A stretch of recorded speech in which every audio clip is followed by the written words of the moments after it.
A continuación presentamos la Escuela Dominical, esta vez a cargo del doctor Reinaldo Ramírez.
Los defensores, hoy vamos a ver en esta lección los defensores de la verdad. Y vamos a estar leyendo primera de Timoteo, el capítulo 1, verso del 1 al 11. Esta lección tiene mucho que ver, está muy relacionada en parte con los estudios o las lecciones que hemos estado viendo en estas últimas semanas. En nuestro libro de estudio de los miércoles y los viernes. Así es de que vamos a ir viendo algunos aspectos aquí importantes para la iglesia de hoy. Defensores de la verdad. Primera de Timoteo 1, del 1 al 11. Y hemos hablado de una sana doctrina. La sana doctrina es para el alma tan importante como el buen o el sano alimento para el cuerpo. Una doctrina es una enseñanza o es una instrucción. Entonces, una sana enseñanza o una sana instrucción es importante para nuestra alma, porque la hace crecer sanamente, así como un alimento sano. Pero lo importante para nosotros en esto ahora, después de nuestro nacimiento nuevo, es realmente una palabra verdadera, una palabra que se enseña conforme a la voluntad y a los principios, leyes, mandatos y preceptos que Dios ha establecido para nosotros, para su pueblo, para sus hijos. Mas si aún nosotros, dice, o un ángel del cielo, os anunciare otro evangelio, otra enseñanza, otra instrucción, diferente a los que os hemos anunciado, sea anatema. Anatema es expulsado, excluido. También significa maldito, de malas intenciones o perverso. Entonces, Gálatas está haciendo mención aquí que si alguien, nosotros o aún un ángel del cielo o quien fuera, anunciara un evangelio diferente, este debiese de ser expulsado. Esto no es la voluntad de Dios, dice claramente su palabra. Entonces nosotros tenemos que tener, por supuesto, mucho cuidado y ser muy hábiles, muy diestros realmente en la palabra para poder entender o para poder interpretar cuando el mensaje realmente no es la voluntad de Dios o no está siendo la doctrina correcta en la enseñanza. Eso es importante para nosotros. Por eso nosotros estamos leyendo la Escritura, estamos escudriñando la Escritura, estamos buscando en la Escritura realmente su interpretación correcta, su enseñanza sana, su enseñanza correcta, para no ser engañados, como lo son muchas personas en el mundo.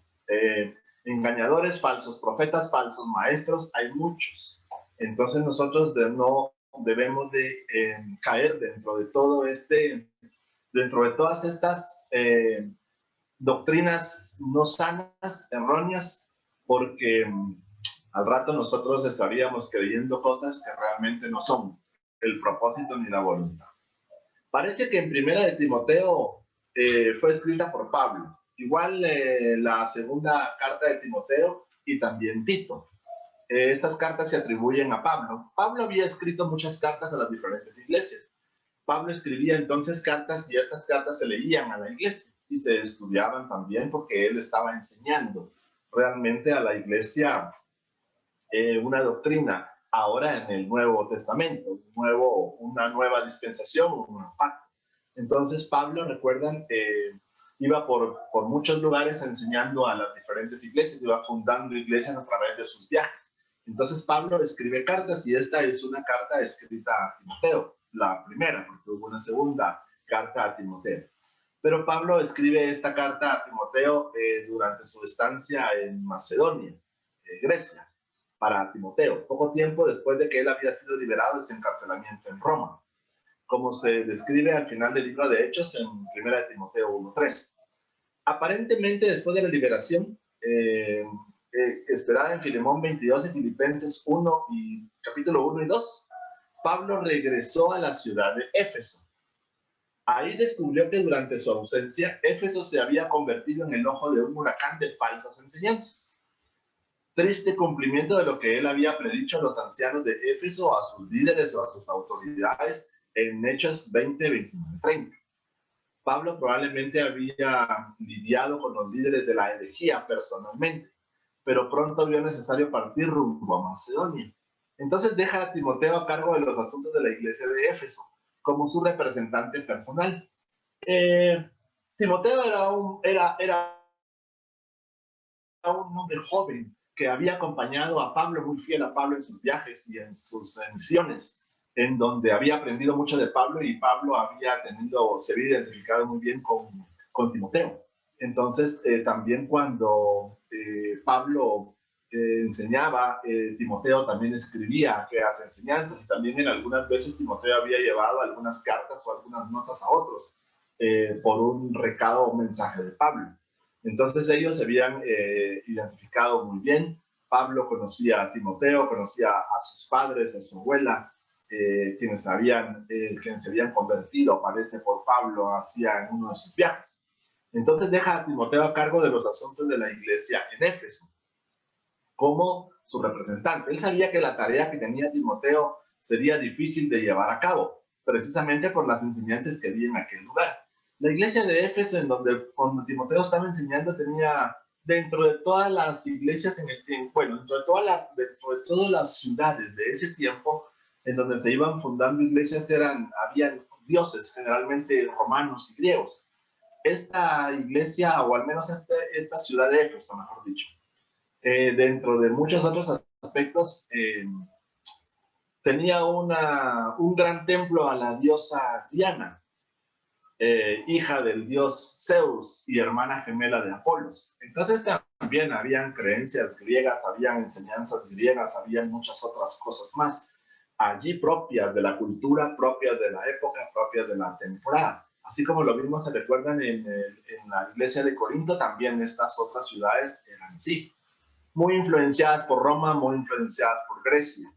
Entonces tenían sus creencias en sus dioses y en sus rituales o en la asistencia, por ejemplo, a los eventos religiosos que tenían dentro de toda esta idolatría, dentro de toda esta enseñanza.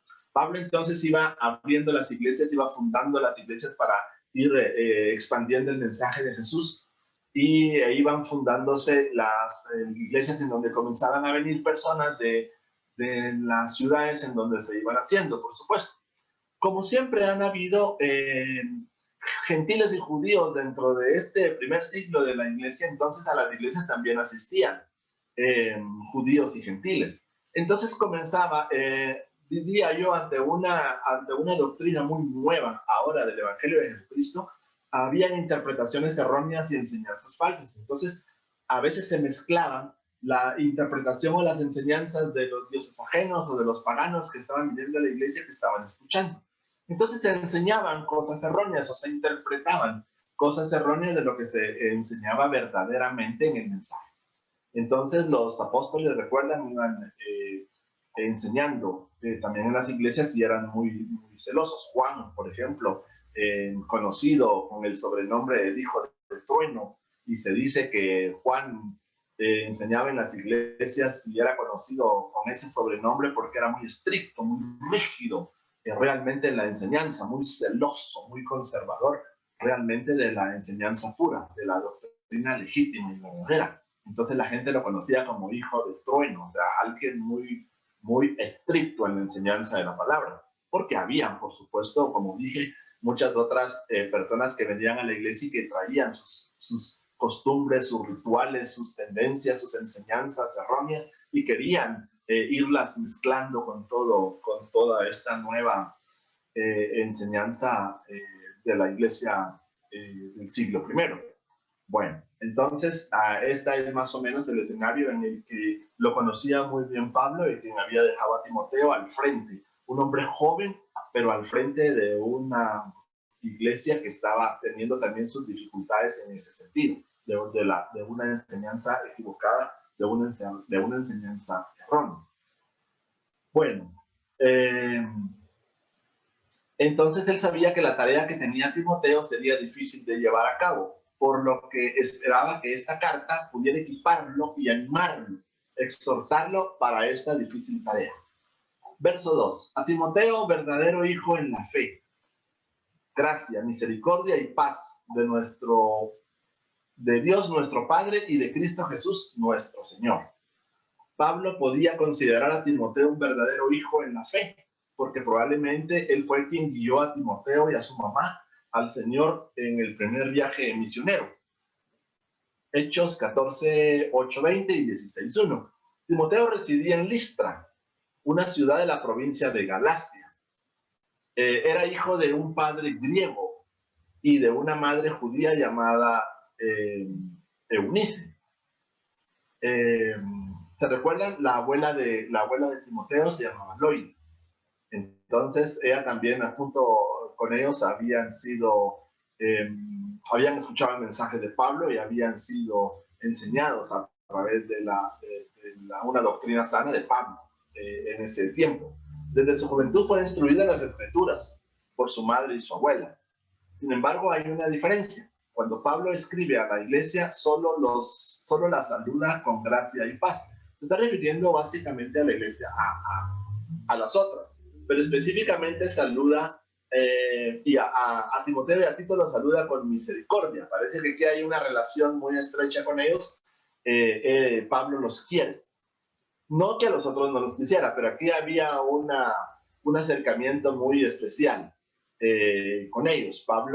Ellos eran del agrado de Pablo, porque sabían de que tanto Timoteo como Tito eran fieles realmente a la escritura y eran obedientes. Entonces, a esta enseñanza del primer siglo, que apenas, diría yo, comenzaba en ese tiempo. No solo la gracia y paz, sino cuando se dirigía a los demás. Cuando oramos por los ministros, debemos interceder más seriamente y con fervor por ellos ante Dios.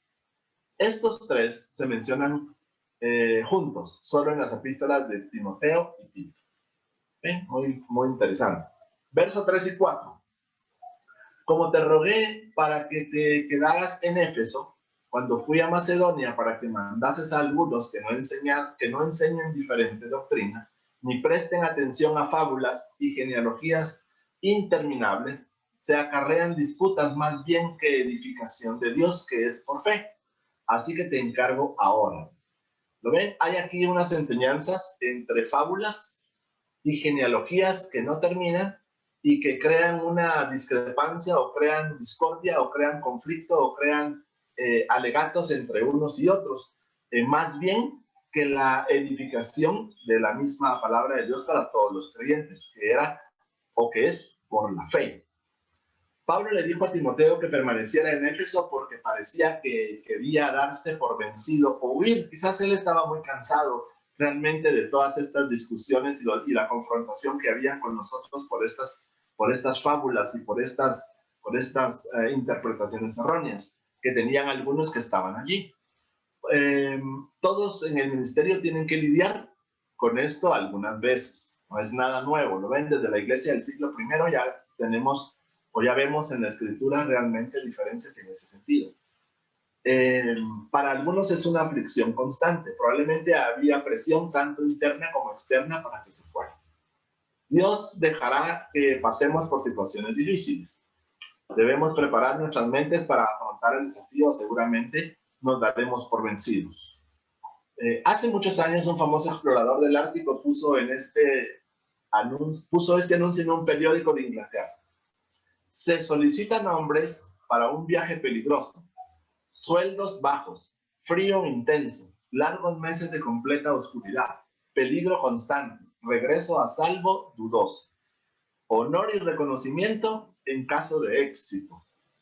Miles de hombres respondieron al llamado, porque estaban dispuestos a aceptar un trabajo difícil al ser llamados a hacerlo por un gran líder. ¿Ven? Muy parecido a esta ilustración, muy parecida a nuestros tiempos hoy en día. Hoy en día la iglesia está llamando a hombres para viajes peligrosos, para sueldos bajos o sin sueldos, para frío intenso, para largos meses en completa oscuridad o aflicción o circunstancias difíciles, peligros todos los días y un regreso a salvo muy dudoso, pero quien logre vencer recibirá honor y reconocimiento. Muy parecido, lo ven a lo que estemos viviendo hoy. Por eso es de que no todos o muy pocos realmente van a aceptar esta tarea o van a aceptar este trabajo. Pablo dejó a los cristianos de Éfeso con un determinado conjunto de enseñanzas, doctrina, instrucción. Enseñanzas e instrucción es doctrina, las cuales él había recibido de Jesús y del Antiguo Testamento. Él se preocupaba porque Timoteo hiciera todo lo posible por asegurarse de que los efesios continuaran en esta doctrina enseñada por Jesús. Pablo hizo esto porque la doctrina es de vital importancia para Dios. Es esencial, es importante para nosotros. Es como nuestro maná, es nuestro pan del cielo. Entonces, no dice, recuerden, la escritura dice, no solo de pan vivirá el hombre, sino de toda palabra que sale de la boca de Dios. Es la doctrina, sus palabras, leyes, mandatos y preceptos. Lo que uno cree, eso es su doctrina. Tiene muy poca importancia para la mayoría de la gente hoy en día. Mucha gente hoy está dejando la doctrina por un lado. No les importa, realmente no les interesa. Entonces el espíritu de la era moderna también ha influenciado en la vida cristiana o en los cristianos. Vivimos en una época donde la pregunta de Pilato, ¿qué es la verdad? Juan 18:38, es contestada como lo que sea que signifique para ti. Ya ni siquiera la gente hoy sabe cuál es la verdad.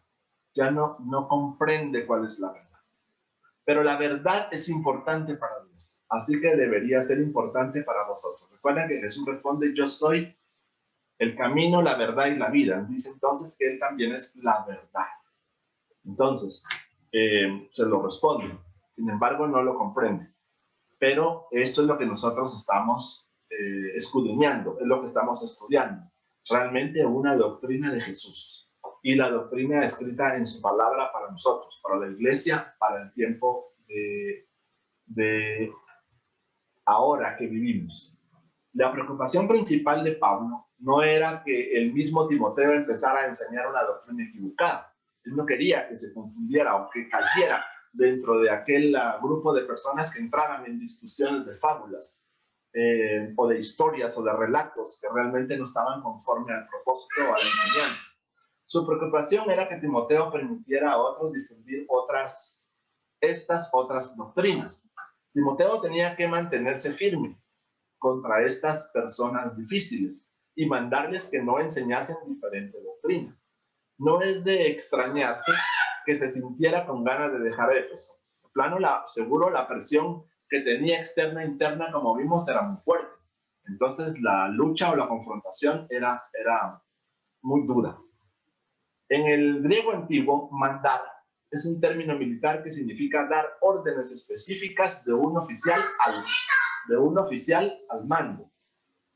Timoteo no iba a presentar la opción de la doctrina correcta a estos algunos en Éfeso. Él iba a mandar como un oficial militar. ¿Lo ven? Él iba a enseñar la doctrina. Eso es importante. Una iglesia, sus líderes, una verdadera iglesia apartada del mundo, una verdadera iglesia, tiene que tener líderes que enseñen o que instruyan en la palabra de Dios conforme a la voluntad de Dios. Entonces, aquí está haciendo la ilustración el autor, por ejemplo, en que en el griego antiguo mandar se refiere a enseñar, a presentar una doctrina correcta, verdadera, pura, sin mancha, enseñando realmente cuál es la verdad, como preguntó Pilatos, ¿cuál es la verdad? Y la iglesia conoce perfectamente bien cuál es la verdad si sus líderes se la están enseñando como tal. Entonces, nosotros no venimos a aprender, ni fábulas, ni genealogías interminables. Nosotros venimos a escudriñar la palabra verdadera de Dios a nuestras vidas. Eso es lo que estamos haciendo. A algunos les gusta, a otros no les gusta. Unos las debaten, otros las discuten, otros las aceptan, otros las rechazan. Pero lo mismo que pasó con Jesús cuando vino a su pueblo y su pueblo lo rechazó. Lo mismo que pasó con los profetas cuando vinieron a su pueblo y su pueblo los rechazó. ¿Qué estaba pasando? Lo que estaba sucediendo era que Dios estaba hablando a su pueblo y su pueblo tenía tan engrosado el corazón que realmente no creían en lo que estaban hablando. Entonces decían, este no es verdaderamente un profeta. Creemos más en aquellos otros profetas en donde dicen que no vamos a caer en la esclavitud de los babilonios. Ellos dicen que no, ellos dicen que Dios nos va a rescatar, pero venían profetas y decían, mejor entréguense antes de que los maten. Entonces, ¿qué pasaba con los profetas? Los metían en la cárcel, los metían en el cisterna, les pegaban, los dejaban sin comida, los maltrataban, porque no creían, pero estos profetas estaban hablando realmente una palabra de Dios como tal. Los otros falsos profetas, los otros mentirosos, los otros engañadores, eran a los que el pueblo les creía. Entonces, esto es lo que Pablo está enseñando ahora, una doctrina realmente que Jesús mismo se la ha enseñado y que también está en la Escritura en el Antiguo Testamento. Eso es para enseñarnos a nosotros. Entonces, nosotros, en la iglesia verdadera como tal, enseña la doctrina como tal, como un oficial manda a un grupo, recibiendo las órdenes y las instrucciones y ejecutándolas. Parece que el gran peligro de estas enseñanzas, las fábulas y las genealogías interminables, era que eran distracciones absurdas. Miren, eran mentiras realmente. Timoteo tenía que permanecer en Éfeso para que pudiera mandar a otros que ignoraran estas especulaciones y distracciones absurdas. Esto es lo que está enviando, lo está enviando Pablo. Pablo envía a Timoteo para luchar contra estas fábulas y genealogías interminables en esa iglesia de Éfeso en ese siglo I. No era que hubiese una teología anti-Jesús. No se trataba parece ser como que no se trataba de desvirtuar o desacreditar realmente la enseñanza de Jesús de una forma que hubieran tenido muy elaborada en Éfeso. Era más que ellos tendrían a perderse por enfocarse en las cosas equivocadas. Pablo quería prevenir la corrupción que se genera cuando la gente le da importancia a las fábulas y a las genealogías interminables en vez de a la doctrina. Las distracciones absurdas también son peligrosas porque toman el lugar de la edificación de Dios, que es por la fe. Creen más a las otras cosas que a la verdadera palabra. Le creen más a las personas por lo que les enseñan que lo que está escrito en la palabra. Le creen a la interpretación a la persona que a la interpretación de la palabra. Esto es lo que está sucediendo. Tal vez las genealogías interminables tenían algo que ver con las teorías de tipo gnóstico. de las emanaciones de Dios. Tal vez estaban relacionados con el tipo de legalismo judío que buscaba la justicia a través de la virtud de su ascendencia.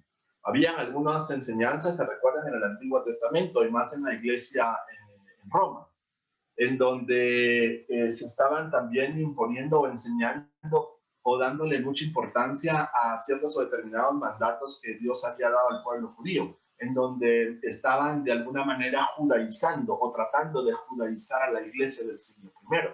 Entonces se decía, por ejemplo, tomaban la interpretación de Pablo en donde dice, donde abunda el pecado, abunda la gracia. Entonces, entre más pecado haya, más gracia va a haber.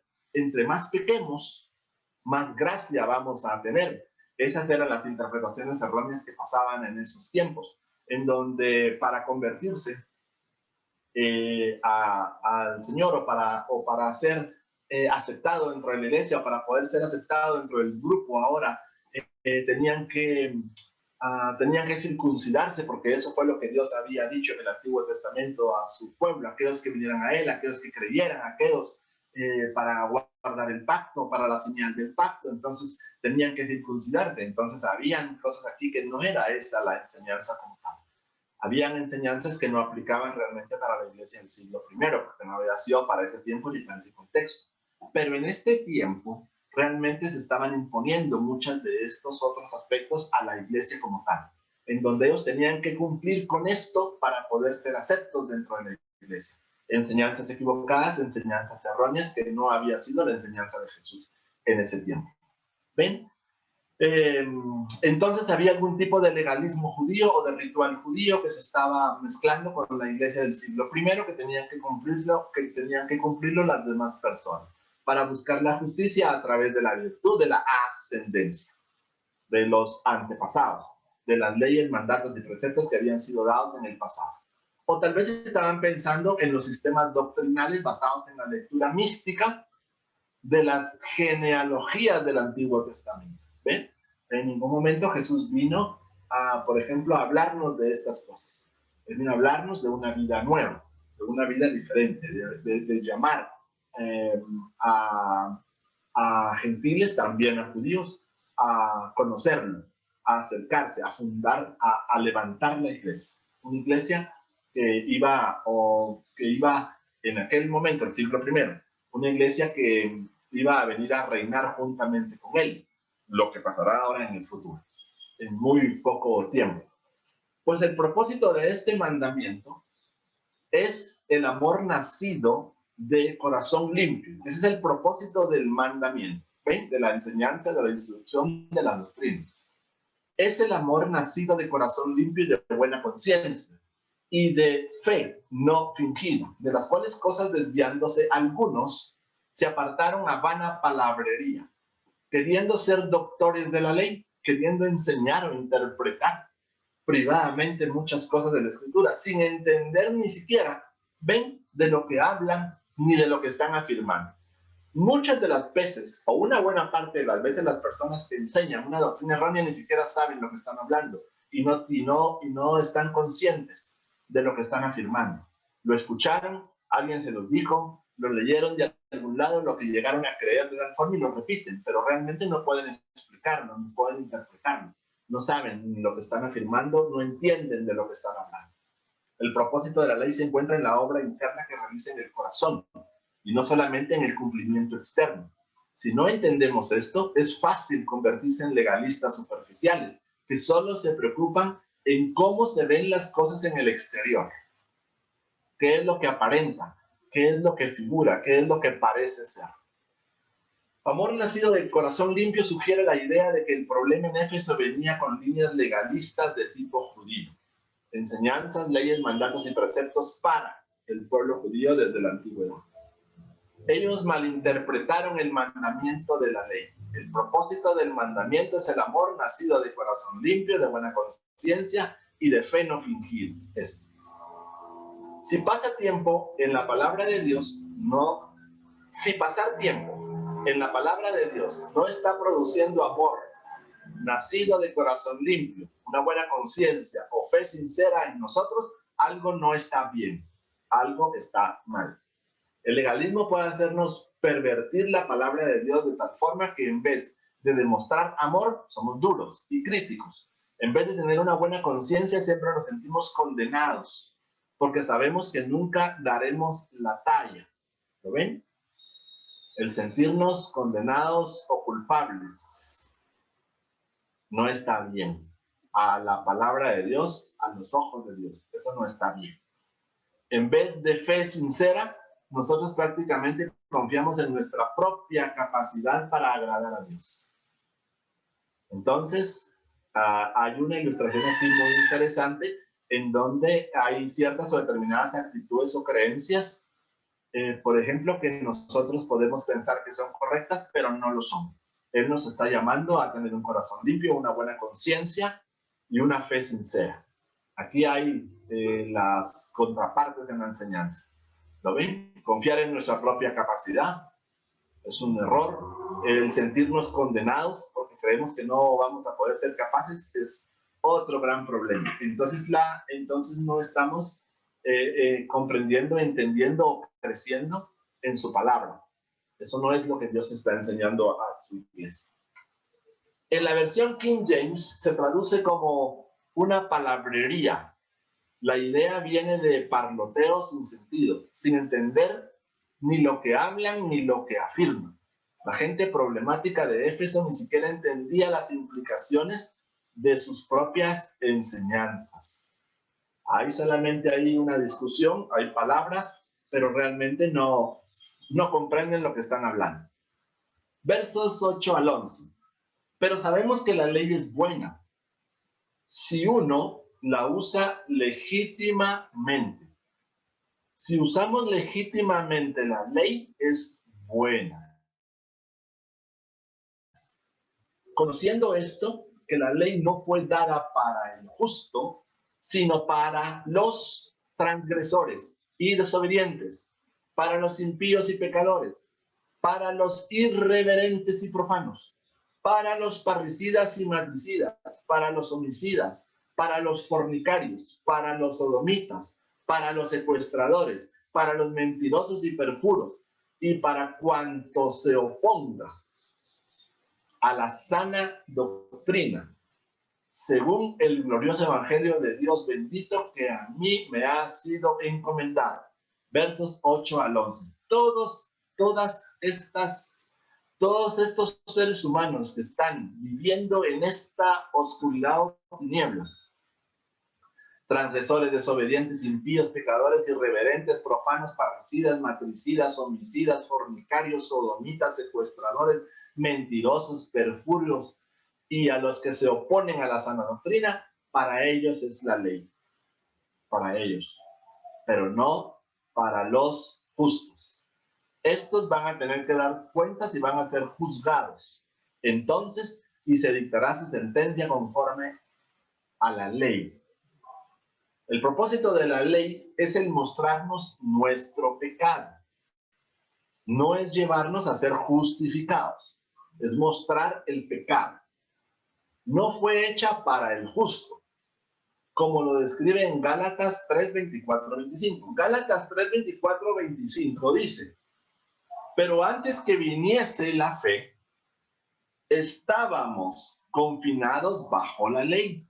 Antes de que viniese la fe, estábamos nosotros también confinados bajo la ley, encerrados para aquella fe que iba a ser revelada. De manera que la ley ha sido nuestro ayo para llevarnos a Cristo, a fin de que fuésemos justificados por la fe. A eso se está refiriendo Gálatas.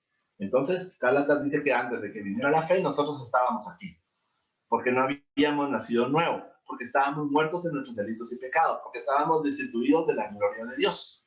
Antes de eso, nosotros también estábamos bajo la ley, sujetos a la ley. ¿Cuál era nuestro destino? La muerte eterna, por supuesto. No teníamos opción, no teníamos. Hasta que nosotros conocemos la verdad, es quitado el velo de nuestros ojos, de nuestro corazón, de nuestra alma, de nuestra mente, y entonces nosotros vemos la luz. Entonces nosotros fuimos trasladados de las tinieblas, aquí, fuimos trasladados de las tinieblas a su luz admirable. Conocimos la verdad, nacimos de nuevo. Entonces, el propósito de la ley es el mostrarnos nuestro pecado. Por eso nos convertimos, por eso fuimos llamados, por eso fuimos escogidos. No fue para el justo, en ese sentido, porque nosotros pasamos de aquí, de las tinieblas a la luz admirable, sino para los transgresores y desobedientes, para los que quieran seguir viviendo aquí, pues para ellos es la ley, para mostrarles su pecado. La idea no es que la ley no tiene nada que decir al justo, sino que hable específicamente a los impíos. En la frase, la ley no fue dada para el justo, Clark señala que la palabra utilizada como dada se refiere a la costumbre de escribir leyes en tablas y colgarlas en lugares públicos al alcance de toda persona para que puedan ser leídas por todos. Así todos verían contra quién estaba dirigida la ley, porque iba a señalar, a descubrir, a mostrar el pecado. Entonces, cuando estas leyes se escribían en las tablas y se colgaban en lugares públicos y nosotros leíamos esta ley, decíamos, ¿es para mí o no es para mí? Yo estoy incumpliendo, yo estoy viviendo así, yo estoy haciendo esto, yo estoy en esta oscuridad y tinieblas. Entonces, la ley venía a mostrar, a descubrir el pecado en cada una de las personas. Bueno, en la mente de Pablo, sana doctrina y la conducta correcta están vitalmente conectadas. Una sana doctrina y una conducta correcta van de la mano, van juntas. Estas acciones pecaminosas se oponen a la sana doctrina. Mucha gente va a condenar a cualquiera que tenga estándares, especialmente altos, de ser un legalista. Tener estándares y mantenerlos no nos convierte en legalistas, y la obediencia tampoco nos hace legalistas. Somos legalistas cuando pensamos que lo que hacemos es lo que nos hace estar bien delante de Dios. La implicación aquí es que en Éfeso, en la iglesia existía en medio de una cultura marcada por los pecados, ahí mencionados, y aquellos que enseñaban las falsas doctrinas, permitían de alguna forma o promovían este estilo pecador de vida. Se vuelve una costumbre, un hábito seguir en lo mismo. Si yo estoy siendo enseñado en una mala doctrina, en una mala enseñanza, en una mala instrucción, y yo sigo allí, y sigo allí, y sigo allí, estamos promoviendo un estilo de vida pecador. Estamos viviendo mal. Y para lo que se oponga, para el apóstol no era agradable mencionar a más de este grupo, dice maldito, perverso, malintencionado, pero deja que la ley sea quien los maneje y les sea de obstáculo. Miren, la misma ley para esta gente se vuelve un obstáculo y hace que la ley los vaya manejando ahí. Como bestias ingobernables, perros, leones, leopardos, están encadenados y enjaulados para que no hagan ningún mal. Escribe Clark en un comentario en este sentido. Bueno, aquí hablamos de una sana doctrina como tal. El entorno aparentemente pecaminoso de Éfeso nos muestra otra de las razones por las que era importante que Timoteo permaneciera en Éfeso. Él debía permanecer ahí porque era un lugar complicado para servir a Dios y para extender el reino. Sin embargo, Dios en su gran misericordia y amor para con los hombres, aún quiere que Timoteo siga al frente y siga en la iglesia porque les tiene amor y les tiene misericordia. Un comentario. En el Antiguo Testamento, cuando uno lo lee, cuando uno lo estudia, un comentarista dijo, si los profetas le hablaban al pueblo de Israel y el pueblo de Israel no quería hacerles caso, no querían escucharlo, cuando el pueblo se iba, ¿por qué el profeta no se iba a vivir a otra ciudad o a otro lugar? Hasta ese momento, cuando Dios les hablaba a través de sus profetas, se los anticipaba, les decía que iban a caer en manos de enemigos, que no iban a haber cosechas, que el tiempo iba a ser difícil, que iba a haber hambre, que iba a haber escasez, que iba a haber mucho problema. Dios les anticipaba y les decía a su pueblo para que su pueblo se convirtiera y se volviera. los llamaba para que cumplieran sus leyes, mandatos y preceptos, los llamaba al arrepentimiento, les señalaba sus pecados, maldades e iniquidades, su idolatría, su resistencia, su falta de moral, su falta de compromiso para con él como su Dios, un Dios amoroso y misericordioso que los quería bendecir, los quería proteger y los quería guardar, como la gallina junto a sus polluelos. Ellos se resistían y rechazaban. Cuando el pueblo maltrataba, apedreaba y mataba a sus profetas, porque el profeta, decía el comentarista, porque el profeta no se iba mejor a vivir a otra ciudad y le hablaba a otros, sino que el profeta también iba con el pueblo cuando era esclavizado, cuando era sometido a otros, por el amor y por la misericordia, porque aún estuvieran sometidos a la esclavitud, si tenían allí también con ellos a los profetas, mantenía por lo menos, o se mantenía, Dios los utilizaba para que les hablara y para que les hiciera conciencia y para que los hiciera volver. Por eso los profetas no se iban, los profetas se quedaban con su pueblo, aunque su pueblo los maltratara, porque eran la voz de Dios dentro del pueblo. Si los profetas hubieran ido a otra ciudad, a otros pueblos, a otras naciones, entonces Dios ya no hubiera hablado a través de estos profetas, a quien él había escogido para hablarle a su pueblo. Interesante, porque a pesar de eso, los profetas también iban con el pueblo a la esclavitud, eran la voz de Dios en medio del pueblo. Dios no iba a dejar de hablarles a su pueblo, a pesar de que el pueblo les diera la espalda. Según el glorioso evangelio del Dios bendito, a pesar de que la ley no trae justificación al glorioso evangelio de Dios bendito, sí, un evangelio que, en las palabras de Pablo, le fue encomendado.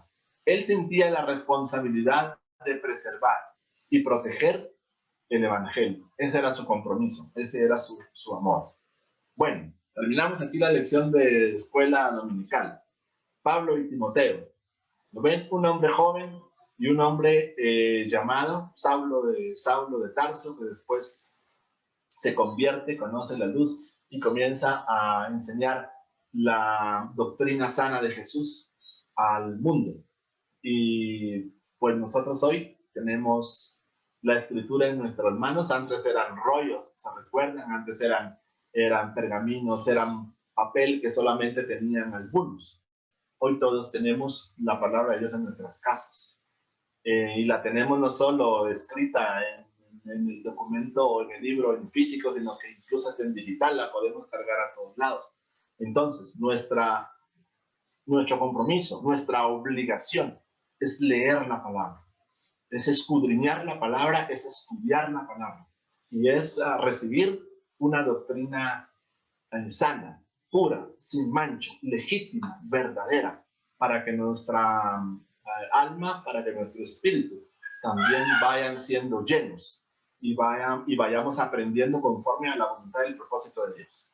Bueno, muchas gracias. Terminamos entonces aquí nuestra lección de escuela dominical, en donde Dios nos está llamando a buscarlo en verdad, con un corazón dispuesto y escuchando una doctrina sana y no adulterada, engañosa, perversa, malvada, con malas intenciones, sino una doctrina verdadera, en donde Cristo Jesús es nuestro Mesías, el Cordero de Dios que quita el pecado del mundo, el único, y Dios nuestro Padre es uno y nadie más.